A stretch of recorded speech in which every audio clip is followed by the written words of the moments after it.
crafty friends, in this card making tutorial, I'm going to be showing you how I made this simple one layer card that features a mix of heat embossing, masking, and ink blending.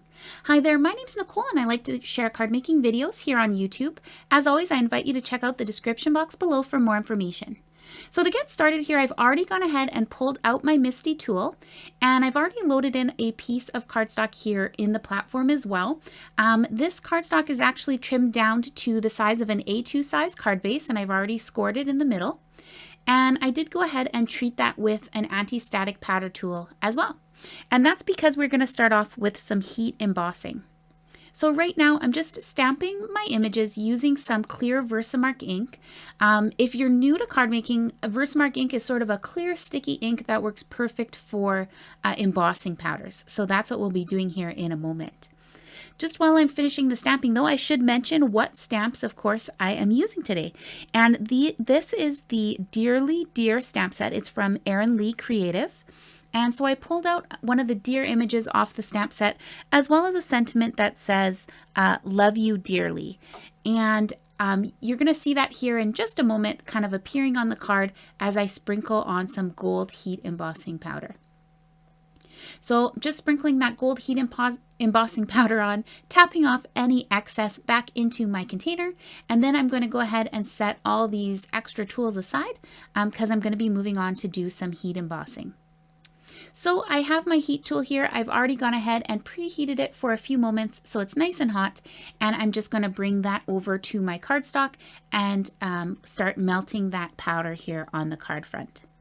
So just while we're watching the embossing powder in action, turning into that beautiful shiny gold on the card front, I just want to remind you all that if you are enjoying this video, please do give it a thumbs up so that it can share to more crafty people.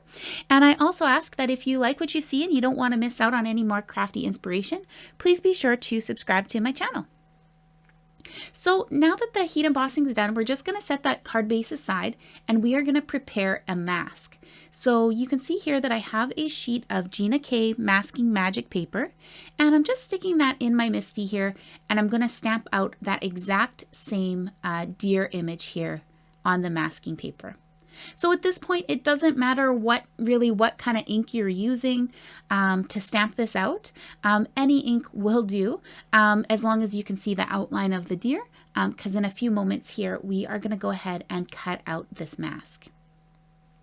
So I do want to note here that this is probably the most time-consuming part of this card, and I do want to note here as well that I did speed this up quite a bit. I believe this is like 8 times the speed that I actually do this style of cutting out by hand. But if you are doing a card like this or doing a similar technique, I urge you to slow down and really focus here on the mask.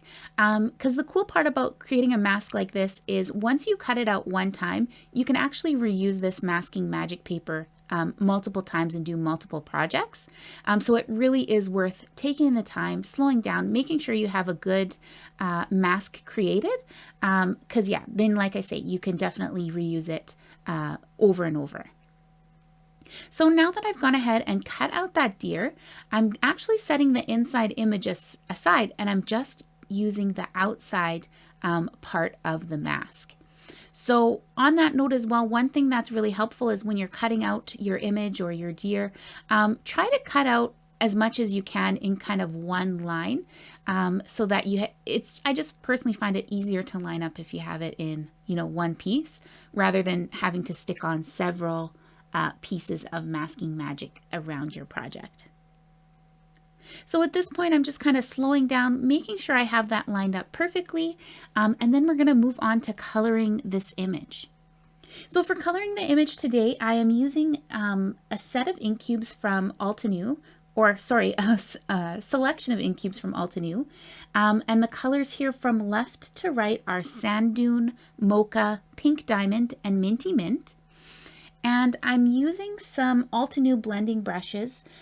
These are their detail blending brushes. And I'm just kind of tapping them into my ink pads to get some color onto those bristles, kind of testing the ink intensity on my paper here on my scratch paper here on the right hand side, and then lightly blending these colors over my cardstock. So I'm just moving through those colors one by one. I do want to note that I actually only have one set of these blending brushes, so I do need to use them for multiple colors. So I try to clean off the brushes as best I can in between the colors, and then I always like to test them on that scratch paper as well before switching the colors, just so I don't end up, muddying up my brown or my pink, my green or my pink, in case I have any of that sand dune or mocha color left on my brush. So the blending here actually goes very quickly. So once I've gone ahead and layered down all of those colors, I did decide I wanted to go back and just add a little bit darker shading to the antlers, just to make those stand out a little bit better. So just went ahead, added up, layered a little bit more color on there, and then it's time for the big reveal. So all you have to do is very gently lift off your mask. And you don't want to tear it or anything like that, because like I say, you can use this mask over and over again. So at this point, all that's left for me to do is fold my card base along that score line. And I'm just going to pull out my Teflon bone folder here and just kind of smooth out that edge, make it a nice tight crease. And really at this point, this card is done. I just love the look that you get when the light hits that gold embossing powder. I think it's absolutely beautiful.